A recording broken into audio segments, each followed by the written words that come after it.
everyone. So it's midterm season, second midterms, finals. I finished school 3 years ago and now all I do is work.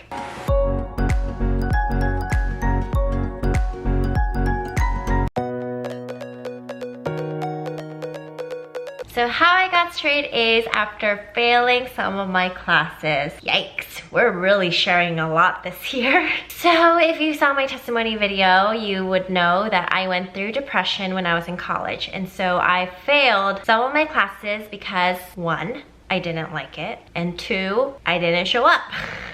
So I guess rule number 1 is show up to class. But pretty much I didn't really care about my major, I didn't care about school. It was really bad. So I got 1 F, 1 D, and 1 withdrawal, meaning I just dropped out of the class. Not all at the same time, but still not the best. When I got into grad school, I got straight A's in all of my classes. So here's what changed, here's how I did it.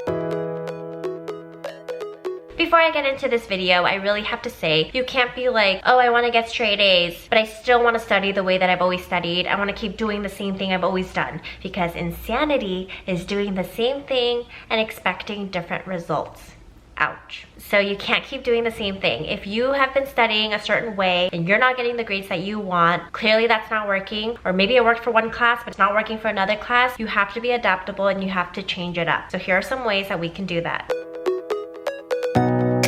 How to study. So as an elementary school teacher, I am constantly learning about how people learn, how people can best learn in order to, be lifelong learners. I learn about how people learn so that I can teach so people can learn.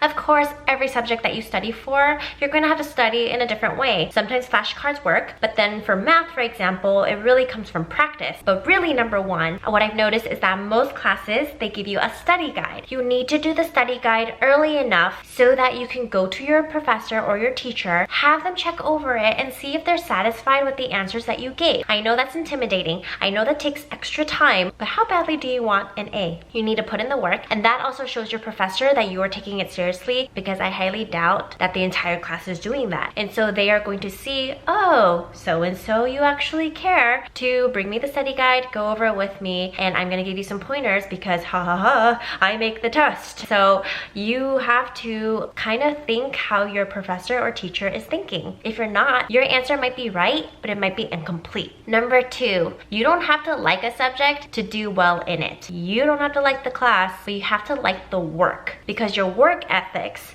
or what's really being sharpened right here is to be put on something that you don't really like and having to do it excellently anyway. You may never like history. I'm a social studies teacher now, and so you have to find ways to make it work. So for me, what I did was, even though I did not like social studies at all, which is really sad because I understand why people like history, I understand why history is important, but when I'm in history class, it's very hard for me to listen. Record the lecture if you can, and if you can't, write down key facts and key dates, and then look elsewhere for supplemental material. So whether that's listening on YouTube, whether that's reading articles, find supplemental material so that you can remember all about this specific subject and you are well-rounded and well-versed in whatever it is that you're learning. In terms of history, I can tell you what happened. I can write a history paper. Does that mean I'd rather write a history paper than do math problems? No, I'd rather be doing math. But I can do the work,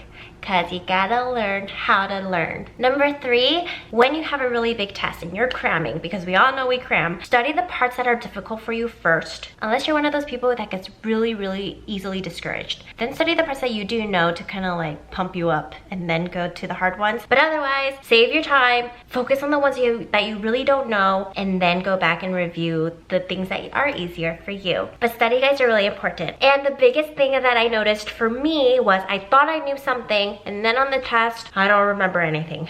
So to combat that, I noticed that I would look through the study guide and I'd be like, I know that. Yeah, I can pretty much explain this, and then I really didn't. So to test yourself, get a separate piece of paper, write down the question, see if you can answer it. Can you really recall everything and anything as well as you think you can? Number 4 is how to write notes. When you're writing your notes, try to pick 3 different colors. Try to create a system where you can locate like, oh, this color means this color means that, and this color means this. So for example, one color is the key fact. The next color is the description. And then the third color is like extra information that you should also maybe kind of know. So that way you can pinpoint like, oh, okay, these are the things that I really need to remember and study versus the things that are not. The next form of advice I want to share with you is from a book.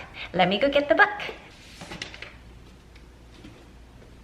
This book is called Make It Stick, The Science of Successful Learning. And so this is all about how people learn, and the key takeaway I got from it is that it's actually okay to let some forgetting happen. Like allow yourself to forget a little bit and then come back to it, which means you can't do this the night before. So I would say a week before your test, study for it, give yourself a break the next day, and then study the same material the day after that and see how much you remember and how much you've forgotten. Because when you've allowed some forgetting to happen and you study it again, it's more likely to stick because you realized, oh my gosh, I forgot. Retrieval practice. Recalling facts or concepts or even events from memory is a more effective learning strategy than review by rereading. Flashcards are a simple example. Retrieval strengthens the memory and interrupts forgetting. So that just goes to show that it's okay to forget for a little bit and then go back and review again, but rather than cramming it all at once because you're not going to remember it afterwards. And my last advice, which kind of goes against one of the things that I talked about, is I really didn't see a purpose in a lot of my classes because I was in a major that was not right for me.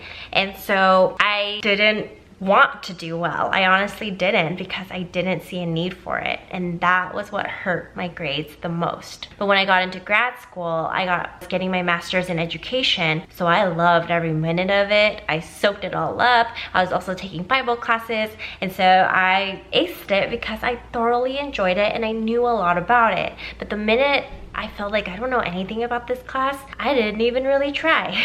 So I hope these tips help you guys throughout your midterms and final season, but remember that you are not defined by your grades, but it's always nice to get straight A's. If you like what you see, please like and subscribe, and I'll see you later.